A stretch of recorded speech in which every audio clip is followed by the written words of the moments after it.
In this video, I'll show you how to change lock screen wallpaper in laptop Windows 11. If this video helps you, please consider subscribing my YouTube channel and liking the video. In order to change your lock screen wallpaper, it is very straightforward process. For that, just hit right click on the start button, then go to settings, click on personalization and look for the option lock screen, as you can see right here. So we just need to open it. As you can see, this is my current lock screen wallpaper which we are going to change. So first of all, we have this option called as personalize your lock screen. So just click here. Now you will see three options. The first one is Windows Spotlight.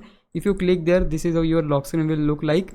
But if you want to go to the next option is picture. So from here you can just choose your picture, whatever you want. Just click on browse photos, and in the third option we have slideshow. So if you want to put an album on your lock screen, you can just select that from here.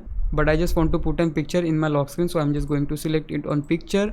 Now just select the photo which you want to put. I am just going to put this up. Now you can see my lock screen wallpaper has changed, and yeah, it is that simple to change your lock screen wallpaper in Windows 11. Now if I was a big help, please consider subscribing my YouTube channel. I would really appreciate it. For now, thanks for watching. Bye bye.